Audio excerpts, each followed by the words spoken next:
you doing, boss? Hey, what's up, bro? Sorry about that. Oh, you all good, man. So, ladies and gentlemen, I'm gonna give him a proper intro. Now, this gentleman you see on the screen right here represents the essence of this conference and also everyone in it.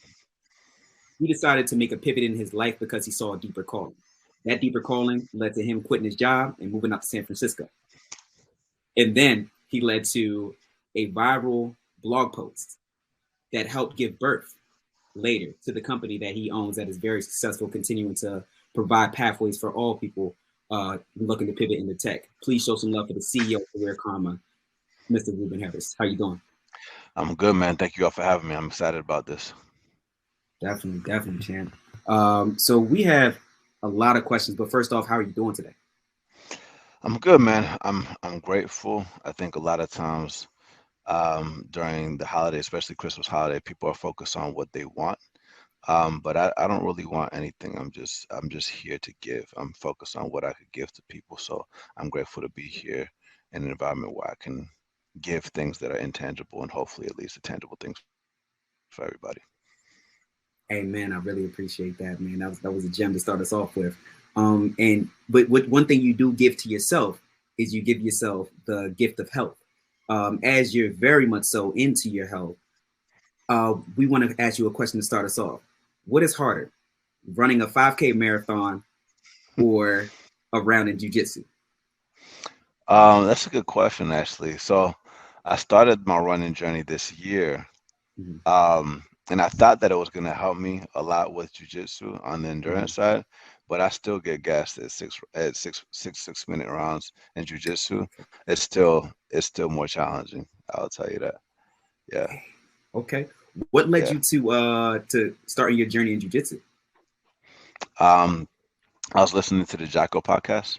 So the Okay. Jocko podcast would talk a lot about how jujitsu is a superpower and how it's less of just being able to defend yourself and more of like how to use leverage and how to use technique and how to use strategy where it doesn't matter what your gender is, doesn't matter what your race is, doesn't matter how big you are, how small you are, or if you apply the technique, you can always take out the other person. It's like body chess.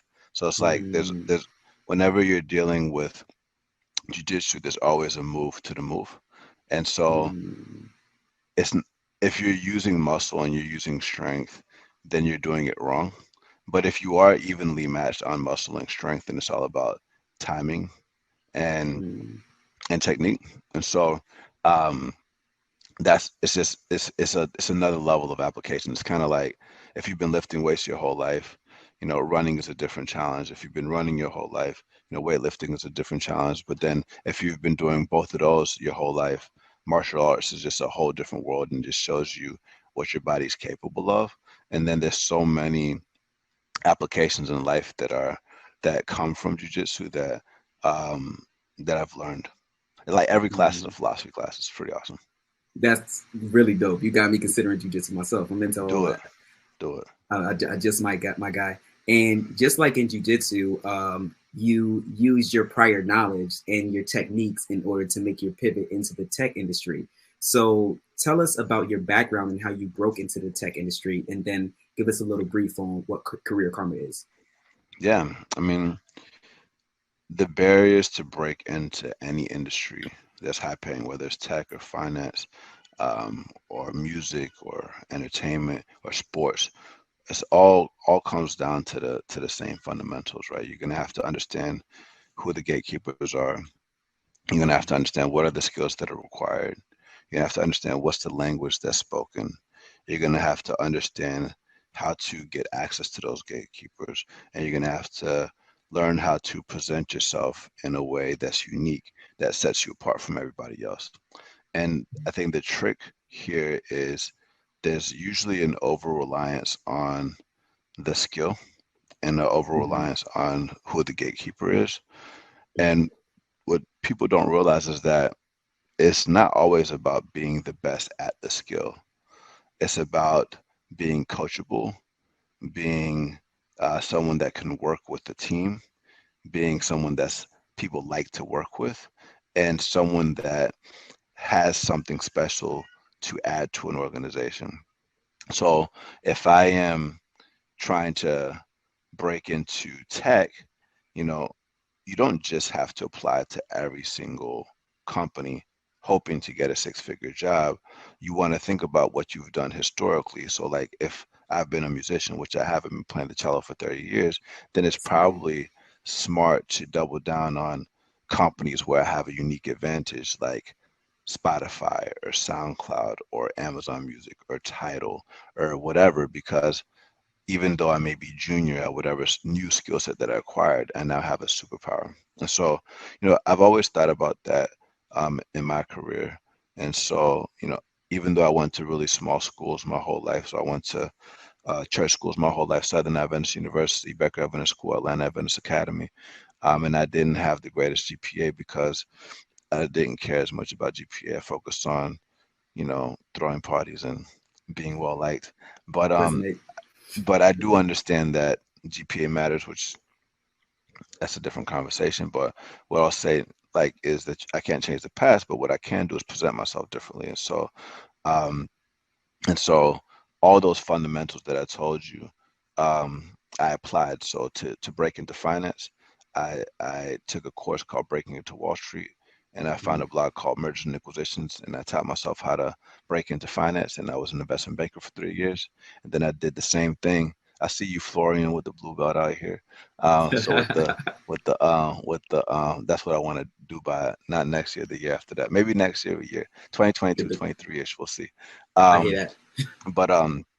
but to get into tech, it's the same type of thing. And so um yeah, so that's essentially what I applied. And so I also documented the journey the entire time. And here's a Mm. pretty cool gem that a lot of people may not realize that's valuable about documenting your journey, is that if you have a compelling story, complete strangers will go out of their way to help you, and you never know who's reading your story. So as you're going through the process and you're documenting what you're doing, you'd be surprised who joins your network in order to get you to where you want to go. So um, that's the first part of the answer.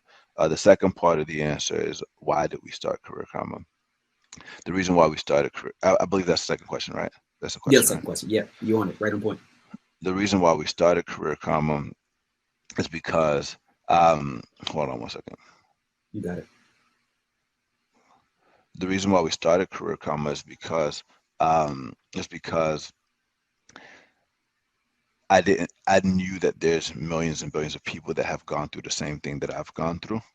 Mhm. And it didn't make sense for me to be only one, for us to be the only few that figured out how to break in. You know, college is only going to graduate so many people. And even if you employ every single person that graduated from college, there's still more open jobs that exist. So how are the people that never went to college and that are never going to go to college, how are they going to get the skills, and how are they going to find these careers that they don't even know that exist? Like, how many people really know what code is, right? And Right. so we had to create a platform that bridged those worlds together, and that's what birthed what we did. So it started off as a love project. We started a podcast called Breaking Into Startups that Mm. um that um that helped a lot of people learn that there are other people like them that figure out how to break in, and then CareerCom was born. And I could tell you that story as we continue talking. I love that. I love that. And it started off as a love project. But Did you still a love ever? project. It's still. Oh, yeah, yeah. Still. I mean, I know, but at some point in time, it starts to turn a little bit. In the midst of that transition, did you ever get frustrated with the pace of growth with your love project? Did I ever get frustrated with it? I wouldn't say I got frustrated with it, but it's definitely stressful. Um, Mm. as a leader, you have to carry a very big weight, and you have to be strong for people, and not you got. So that's the other thing that's interesting about jujitsu, is like it's Yeah. effortless, right? It looks like, even though it is harder endurance wise than running a marathon or an ultra, Mhm. it got to look smooth. It's like Mhm. flowing. Florian knows what I'm talking about. And so, Right. um, but just because it looks effortless doesn't mean there's no effort going on. It's, Of it's course. Yeah. very it's very psychological. I think if you read Ben Horowitz's Hard Thing About Hard Things, one of the first things that it says is, as a CEO, you got to master psychology. And there's actually, if you read in my original Breaking Starters post that I wrote, one of the first things that I wrote there was, I got to master psychology, because I always knew I was going to be CEO. So I had to master it early on. And my mother, she's a psychologist, and so I had to start early. Oh, that was right there for you then. So Yeah. you was kind of raised up in that. Okay. Yeah. Okay. And dialing back a little bit, some other work that you do, like you said, is your podcast. You gained a mass following with your podcast, Breaking Into Startups. What was it that was so captivating that had people like Gary Vee, Alexis Ohanian, Young Guru, and other guests in garnering an audience of hundreds of thousands? What was so captivating about your podcast that brought this type of audience? Yeah, I mean, like a lot of people, I don't know, you probably heard this phrase that say there's riches and niches.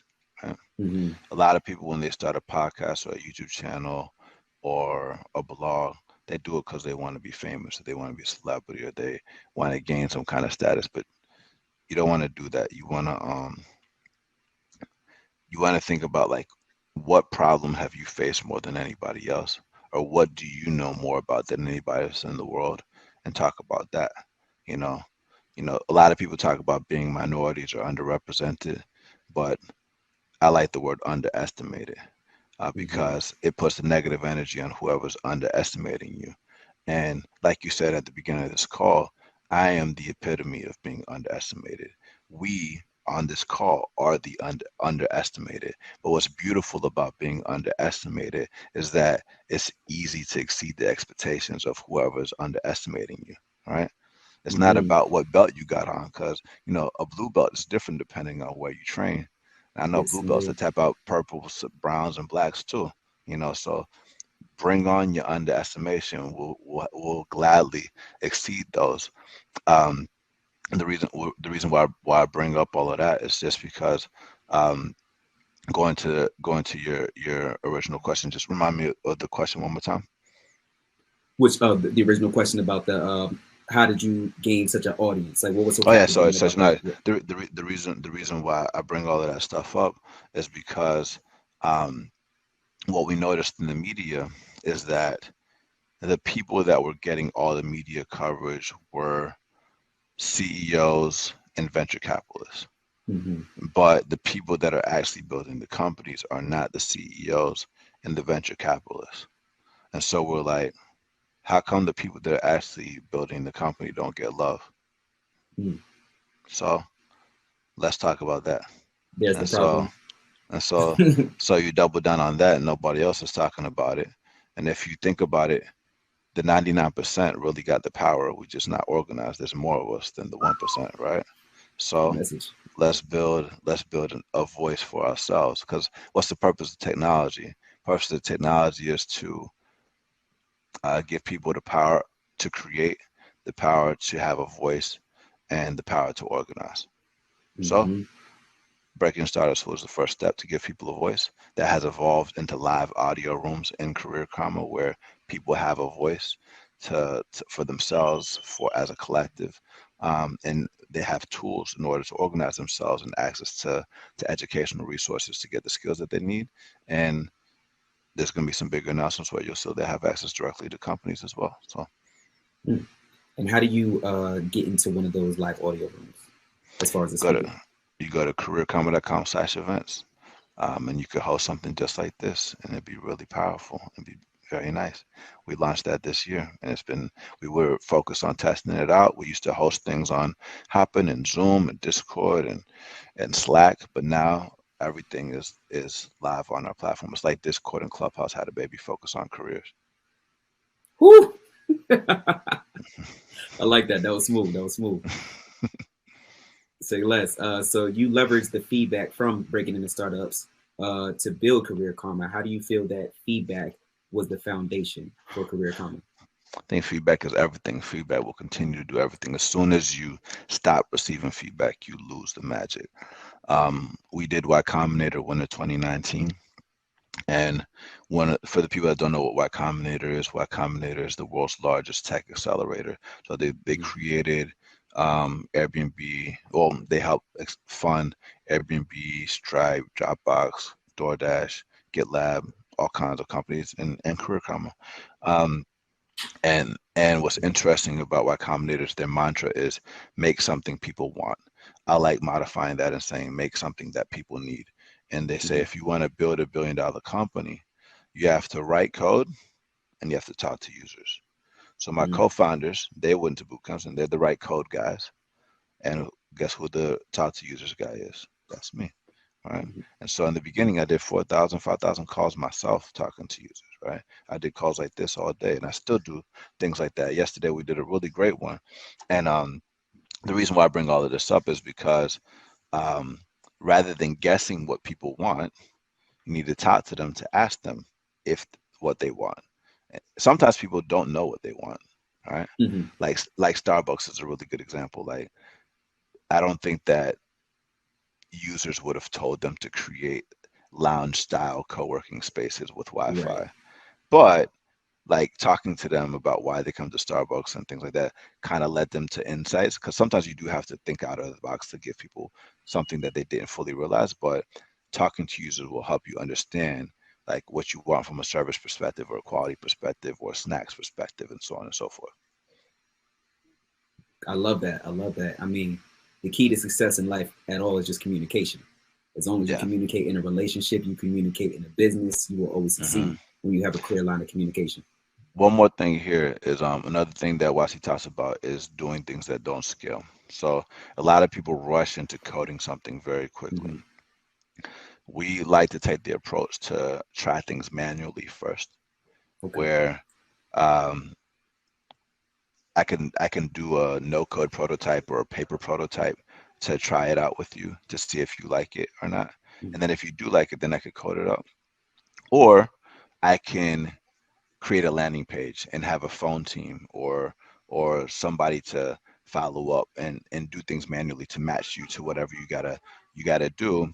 And if that's working, then you can code something up. Um, but a lot of people wait until they've coded something up in order to launch. But the main difference between startups and everything else is growth and speed. And so, you got to move faster. One of our guiding principles at Career Combat is hit targets with momentum. And so, yeah, don't let the code stop you, and don't sleep on the power of the phones. Okay. What's one aspect of your business that you built prior to using code on it, and how did that building of momentum help push your company to the next level? Yeah, I mean, everything that we were doing with the community on Zoom, like we used to run all of our coaching sessions on Zoom calls. We used to use Telegram groups before we even had messaging on our platform. We used a no-code tool called Bubble to build out our MVP. Um, we've used we use Airtable as a CRM. We use like all kinds of things that aren't Salesforce in order to like really decide what our ultimate CRM was going to be, and evolved eventually from a CRM to a customer data platform. So there's all kinds of stuff that we've used in that regard, but I think the most primitive is just we invited people to our office in our room and talked to them about what they want and wrote it down in a spreadsheet and then did it for them. It's like, okay, So, what's your goals? Where do you want to? What kind of career do you want and how much time? Okay, cool. I will connect you to the right school and get back to you. Cool. Here they are. Hey, school, this person wants to talk to you. Match made, right? And that was done. before there was a product. We didn't really have a sophisticated matching algorithm until the beginning of this year, when we I hired our love first that. product manager. See, I hope you guys listen to this. Don't be afraid and don't rush through the trial phase. Trial, trial, trial, trial, trial, and then when you're ready and have that momentum, as he spoke of before, you hit, and you already And done made a like, hit before you made a hit. and like, just realize that just because you're doing it manually doesn't mean you're not making money either. Because like before we hired our first product manager, we're still making a lot of money. So Straight like that. And then now that you have your product manager, now you're making more money. You're doubling that. You're tripling that. That's I'm it. gonna just speak it. Yeah, and we keep things free for people, and we reinvest that capital back into the community so that we can build more on our mission to help 1 billion people in the next 10 years. Mission to help. So, can you give us the blueprint of that mission, or lay out a little bit more of that mission to help 1 billion people in 10 years? Yeah, let's start smaller. I mean, if you look at the United States right now, there's about 10 million open jobs, right? Which is the most in history. There's about 4 million people quitting jobs as part of the Great Resignation because they don't want to stay in jobs that are warehouse jobs or Yeah. like not remote, right? Because they have, or retail jobs because they want to have flexibility.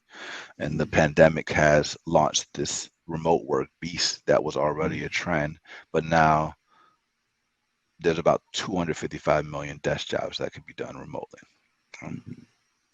Um, there's also 375 million workers that have got to switch careers between now and 2030 globally. There are 2 billion workers in the workforce that are blue collar. And you have 1.5 billion students that went online due to the pandemic. And post-secondary education system was forced to go online, where historically colleges didn't have online options. So the long story short is the $2.2 trillion post-secondary education market is unbundling. Most people view the post-secondary education market only as college or boot camps, but it's actually segmented into master's degrees, college degrees, non-degree programs like eCornell, corporate certifications like Salesforce, Trailhead, and Amazon Technical Academy, boot camps, and then short courses like Udemy, Coursera, blah, blah, blah, right? So that even though there's more opportunity than ever for workers to choose from one of these options, and even though companies are dropping the requirement to have a college degree because they want to attract talent because more and more workers are choosing those options, that landscape is confusing for people, which is why workers are choosing Career Karma to find the right job training program and give them support for the rest of their career. The reason why we chose 1 billion people in the next 10 years is because we think that is a ambitious goal, but actually conservative, because we're going to be living in a 10 billion person world by 2050. That's only 10% of the world, right? So it has to be at least 1 billion people in the next 10 years. If LinkedIn focused on white collar workers for the last 15 years, and they got to 700 million users, there's way more blue collar workers than white collar workers. So it just gets you directionally correct. And it's in line with how the world thinks, where the World Economic Forum, which is where Davos happens every year, they've made a pledge to reskill 1 billion people by 2030. And that's a pledge by governments, by corporations, and by philanthropies. And if you look at the student loan market at $1.7 trillion, the cost of education, in my opinion, is going to go down to zero once that bubble pops. Is it going to primarily be funded by government, philanthropy, and employers? It's currently primarily funded by government. And so if you want to reskill 1 billion people by 2030, you need software. And there is no software platform that matches workers to job training programs and has a community behind it other than Career Karma, which is why we're winning, and we've created our own category. He just spelled it out there for y'all. I definitely wanted to tap into that because I already knew you had a plan behind it. I listened a little bit. Now dialing back to the pandemic. The pandemic was difficult for most people, and many lost jobs, as you spoke of already, and found their hope in the tech industry, as you also spoke about. Talk to me about how the pandemic both positively and negatively affected Career Karma from a business standpoint. Yeah, when the pandemic first hit, March 2020, the funding market was not how it is right now. And all of our investors said, hey, you need to make sure you have at least 18 to 24 months of cash because nobody is cutting checks like that. So you're going to have to go into what we call cockroach mode. And the reason why you call it cockroach mode is because cockroaches never die. no matter how much you try to smash them out.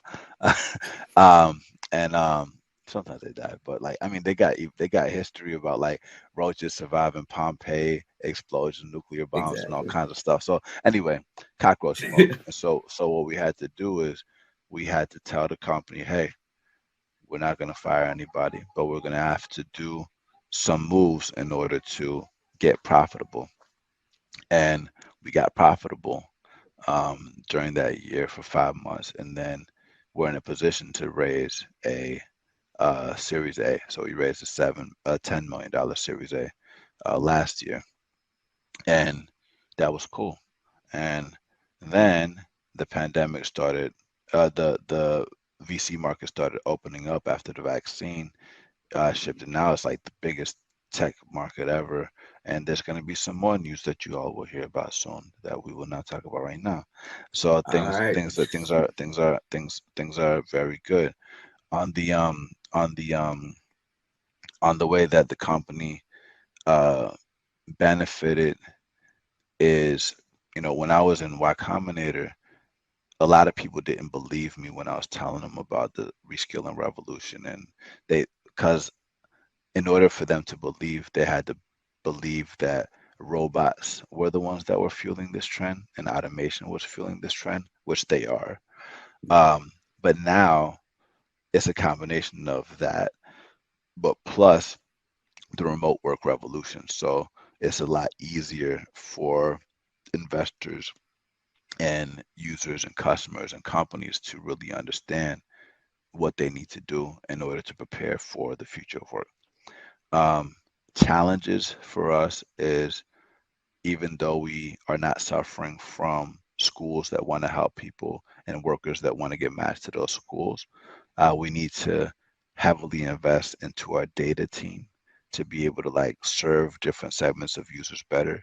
We need to invest heavily into our product team as we scale, because like I told you, you can't help a billion people without software. We need to invest heavily into our design team because each segment of users needs personalized support and love as they're going through these different career pathways. Because again, career navigation is psychological, not technical. So that's our main focus during this next chapter in our journey that we will be announcing in January. Um, so yeah, And we can't get a sneak peek right now. no, but I've implied it already. You've implied it already. All right, respect. Read between the lines, everyone. Now, now we got a couple more questions, and I'm gonna open up for Q&A, just like 2 or 3 on my part. So, everyone in the chat, please make sure that you start putting your questions in, and I'll go ahead and ask our good brother the questions from you all in the chat. So go ahead and start putting these questions in. I got like 1 or 2 for you. With the tech community being so paramount now more than ever, what is Kabir Kammer doing to ensure the community is at the forefront of its operations?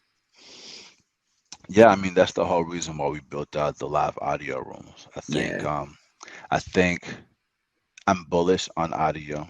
I've always been bullish on audio. That's why we started off with the podcast before Career Karma existed. So this is not just us trying to hop on the newest thing. We was talking about audio before it was cool. You could check the receipts. And I also used to work in radio as well. Uh-huh. And but I think audio works well when it's focused on a specific category.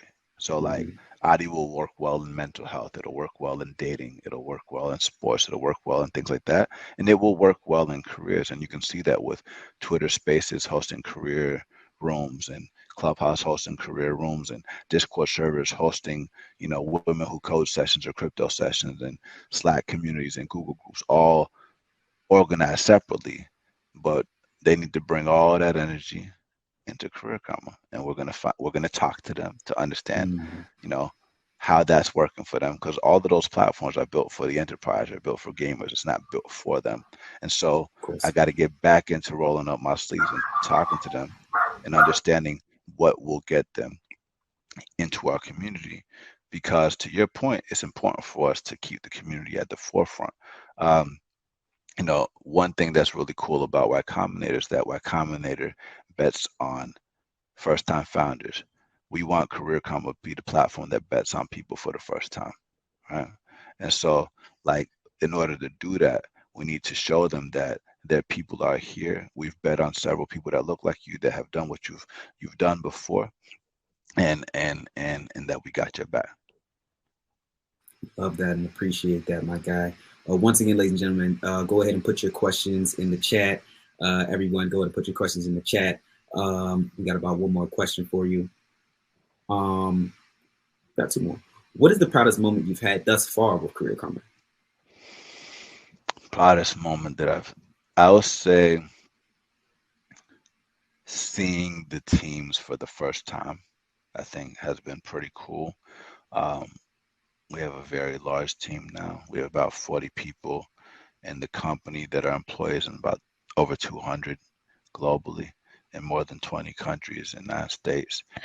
And this year we started like meeting people in Ukraine and Croatia and San Francisco and Miami and other places like that, and seeing um, seeing people that you've only known virtually, but also really excited to do what they're doing and building, made me very emotional because I am traditionally a extrovert, like a super extrovert.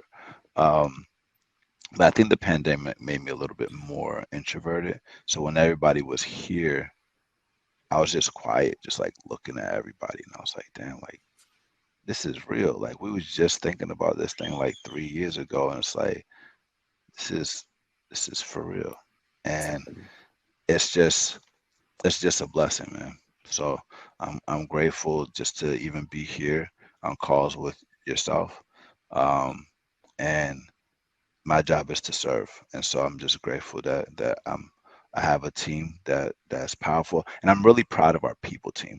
We've Mm, invested in people early on. I think people talk a lot about um, people talk a lot about how startups are all about their people, but for some reason they treat HR like trash. Like the diversity team, they say, "Hey, we want you to help get these numbers," and then they do all these things, and then they just get vetoed by somebody that's not diverse. You got them dealing with like sexual harassment issues or all these other stuff that like are normal, are things that happen in companies. But what yeah. if you had a company that didn't have to deal with diversity issues or deal with harassment issues or didn't have to deal with all that drama, that empowered its people team and just let them do what they had to do, which is hire people and show love to people and create really nice core competencies and leadership development paths so that now your people team is respected and seen Mm, like a coaching organization where your recruiters are like scouts for the Chicago Bulls in the 90s. And I'm Phil Jackson with my team of coaches, which is the people team, making sure that we're all on point playing together so we could win 11 rings together. How about that? how about that? How about that? I like that. We need to write that down and send that out to a couple companies. Yes, sir. Most Leading by definitely. example. They'll see. Leading by example.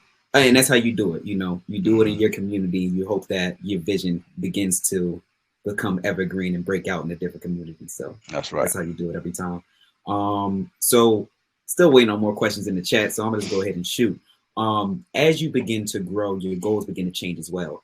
What was your vision for career karma in the inception, and how has it changed since then? Um, I tell people like it's the same vision, different day. Um, Mm-hmm. there's a really good article by Andy Johns talking about flywheels and how to grow communities. And one of the quotes in the article says, if you want to storm Paris, where's Normandy? Right? And Mm-hmm. so for Career Karma, our beachhead market or Normandy is the bootcamp space.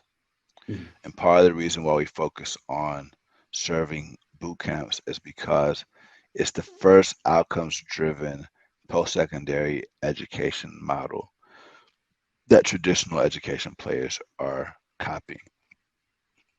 In our view, higher education is not going away, but they are launching shorter, faster, and cheaper models that are their own boot camps, which is why we now work with over 50 university boot camps in addition to the traditional boot camps. Um, and that is also a beast in a trend that's being copied and launched into the world. And so um, as we go into this next year, we will not just serve the bootcamp segment. We are going to expand into higher education, short courses, and all those other segments I told you in the in the um, in the post-secondary education market as we focus on becoming that booking.com for your career.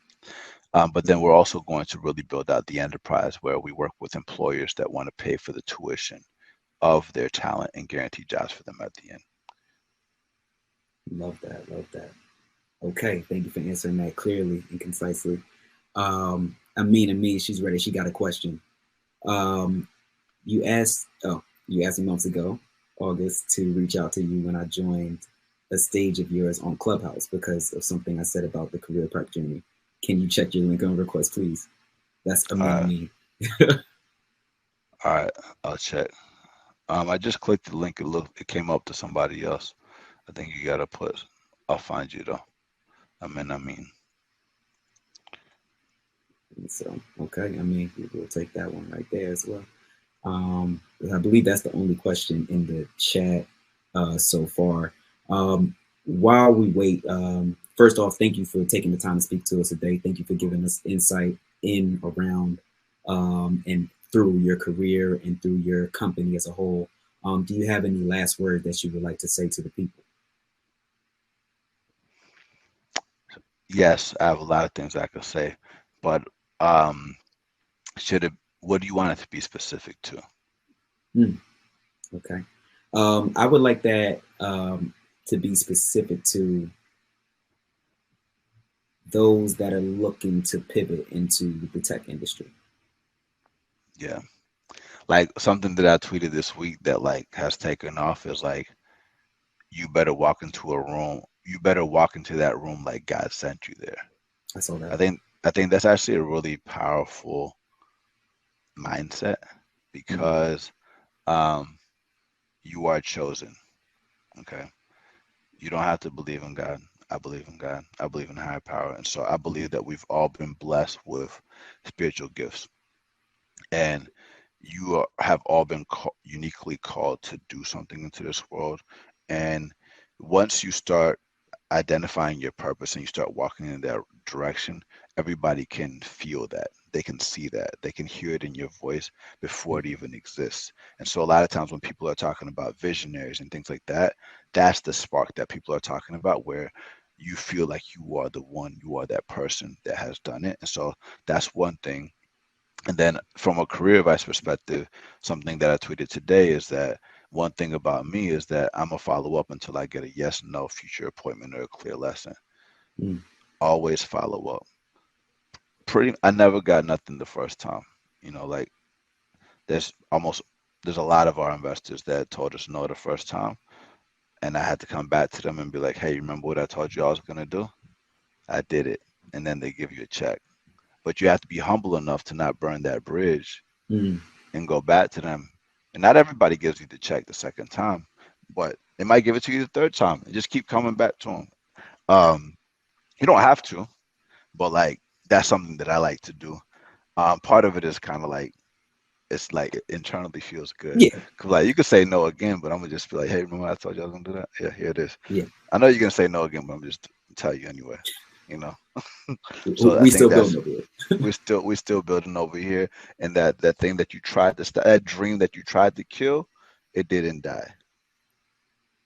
You see? Yeah, most definitely. Now we have questions flowing in. Thank you for that. So we're gonna go to the stage real quick and let me see. You got quotables. Are we taking it to Africa? Of course. Of course. Of course.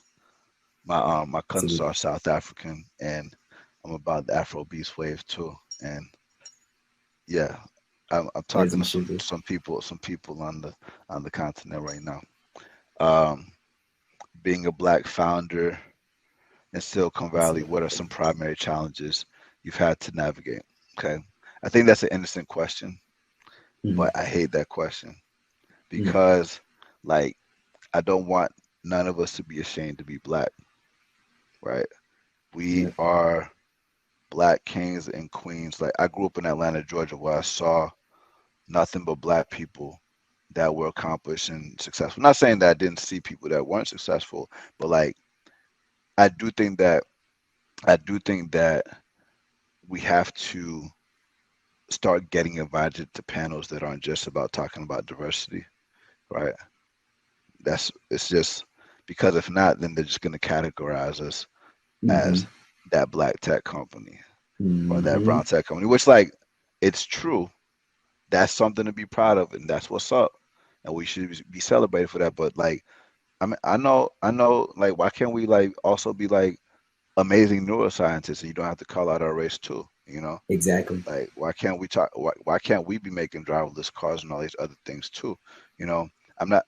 But with that said, have I faced some challenges? Yeah, man. I've had people tell me the only reason why you're so hot and you raising all this money is because you're black. The only reason why you're getting all these investor meetings is because you're black. Does it piss me off? Yes. Do I note that person's character in my heart and still say what's up to them next time because Silicon Valley is small? Yes. But I see you. I know how you think. And sometimes their questions are innocent, but like their questions also reveal their upbringing. You know, Mm-hmm. I just don't want anybody to victimize themselves. I want you all to see yourselves as the underestimated. If we're a black dot on a white piece of paper, then people are naturally going to see us, right? So if people are naturally going to see us and we stand out, then we need to rise to the occasion and we need to show them what time it is. Okay. Every That's my every rant. single time. Love that. All right. We got a couple more questions. Are you good for like one or two more? You Yeah. Who's from Nigeria here? Black is beautiful. See, this is the type of stuff I like to see. It's good. Okay, go like ahead. to see it. You had a question from Ibrahim a few minutes ago. How do you make a career change from working in NGO 8 a.m. to 5 p.m. / 8 p.m. that solves problems with data science to it? This is a detail to a product company or tech company working as a remote front end engineer. Mm. Well, I will go to careercommon.com/apply because and share that you're interested in the data science roles, and we'll match you with the right job training program. And I will talk to a few of the schools that you get matched to, and then I want you to write down notes to all your questions, and then join a live audio room with one of our coaches, so you can ask those questions to that individual. They're gonna answer those questions, and then I will start joining some of the live audio rooms with some of those companies that may or may not be an NGO, but maybe a social impact focused company like a climate change company or a government. I know you said I know NGO is a non-government organization, but like something that's more socially driven. Because there's a lot of them. Um, the best marketing is a mission, by the way, and Mhm. a lot of companies are starting to realize that, and they are starting to realize that their mission can't be fake, and so social impact is really important because historically with technology, it used to only create things that were nice to have, but now it's creating things that are need to have and it's solving problems and highly regulated industries like healthcare and finance and um, education and food and things like that. So, you know, you actually have a lot of options to work for. And if you have a data science degree, or if you have a data science background, then you're gonna have an advantage. But you said you want to move into software engineering, or front end engineering. Um, if you're good at data science, you will definitely be good at front end engineering. Front end engineering is more visual, so you're gonna want to like think about your creative lens and like whenever you're thinking about why you pivoted it into that, nobody's really going to complain about you being more analytical versus visual, but just know that front end engineering is more creative and visual than a back end engineer. So yeah. Perfect. Thank you for that. But yeah, And then if you don't remember anything else, careercommon.com/apply. Do that. either way, careercover.com/apply and go ahead over there. So I guess we'll just do one more question because I know you're over time right now with Kevin Sandoval. Does Career Karma only connect folks to paid bootcamp programs, or do you connect them with credible free ones as well? There's plenty of free options that are inside of Career Karma. Like App Academy is a really good example. They have App Academy open. You can do that. There's plenty of training programs that we work with, like Grasshopper and Solo Learn, that are out there. You can do free code camp. And the way I would think about it like this is you can get a six pack without going to the gym and without a workout plan and without a personal trainer. Mm-hmm. Anybody can do it. It's harder, but it's doable. It's a lot faster to get a six pack with the gym and a workout plan and a diet plan, and even better with the personal trainer. So think about a boot camp kind of like getting a job in tech with a personal trainer or coach and a gym, and doing it self-taught, trying to get a six pack without any of that. Very true. I think that's And either way, you can leverage our community and we will help you. Like I just did an interview with a guy named Tim, who runs a YouTube channel with about 1 million subscribers. He's a self-taught engineer. And also it takes a little longer because sometimes, even if you are disciplined with self-taught, sometimes you don't know if what you're working on is the most relevant for companies. So you might be very disciplined completing a bunch of courses, but you're completing courses that are outdated, or you might be completing a bunch of beginner courses and you'll get caught up in something called tutorial purgatory. So we want to just make sure that whatever you're learning is most relevant for the workforce at a given time, and that you can build exactly what companies need based off of what they're demanding. And I think that was right on point. I think the six pack analogy, that was right on point, because you can get a six pack when you're outside of the gym. You can get into these companies when you're outside of, a boot camp. But with these boot camps and with a trainer and with a diet, you have discipline, because not all of us have the discipline to train ourselves. And then you have direction to make sure you don't end up in that purgatory and just doing things 110% the wrong way. So it does benefit to have that discipline and direction, is what I took away from that. Exactly. Oh yeah, one other thing. So Amin told me to follow her, but I saw that she's a Japanese speaker. Watch anime. That's my other plug. Anime is really good for you. As I think there's some of the best storytelling that you can find on anime. Spider-Man had the biggest opening weekend for AMC, by the way. But Attack on Titan's coming out in January, so check it out. It's Attack on Titans. Attack on Titan. I can tell you a bunch of anime. Attack on Titan. Okay. Rising of the Shield Hero. Mm-hmm. Code Geass. Jujutsu Kaisen. Kuroko no Basket. Run with the Wind. Start with those. Promise Neverland. That's what's up. I was in the game for a bit and I just, I dropped out of the anime, but I got to hop back into it. Hop back in. It's good for you. So I have to ask you this question because Hunter x Hunter is good. Yes. Sorry. No, you're good. I have to ask you this because this is the person who, made this all possible. And if I don't ask him this, I may not be here next year. So what is the advice you have for the future founders who want to take their companies from MVP level to billion people impact level? Yeah, so it's very philosophical. There's a really good video to watch. It's called Think Big, Start Small by Jim Getz, Jimgoetz from Sequoia. So watch that video. I want you to ask yourself the same thing that I told you before. What problem have you experienced more than anybody else? Or what do you know more about than anybody else? How many people in the world have that same problem? Ideally, that's millions of people. How often do they have that problem? Can I solve that problem with code? Because if they have that problem often, they're going to be using your product every time to solve the problem. And can I make money from it? And how do I make money every time they use the product? So your MVP should solve those core problems for the first 100 people with no code. And you should be able to use those insights to code something up, then either raise funding or apply to an accelerator. And you should be able to make money because you did the you did the philosophy exercise, and either apply to or apply to Y Combinator, and I can help you get into Y Combinator and go from there. I would also have a co-founder, and your team needs to have somebody that knows how to code. I am a believer in co-founders. I'm also a believer in having someone on your team that can code. I'm not a coder, but my co-founders code, and so don't outsource your code. We did that exercise early. None of us knew how to code in the beginning. We made a decision who's going to be the coder. We had to make that decision, and we got those roles in place. And so you don't have to be the coder, but you need a coder on your team. Ideally, your co-founder, because that's the first thing an investor is going to ask you.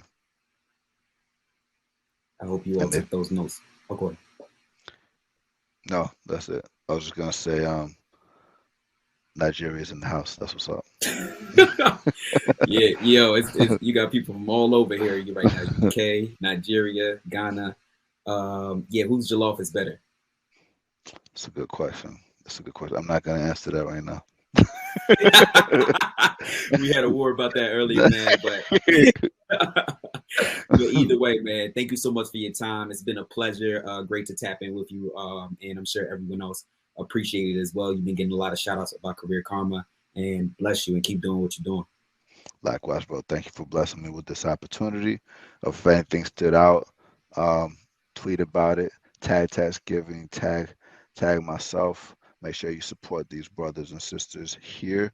If you need anything else from me, just let me know. And sorry for my delay with the technical difficulties in the beginning and for my confusion with that phone call. But yeah. It's all good, man. We make it work.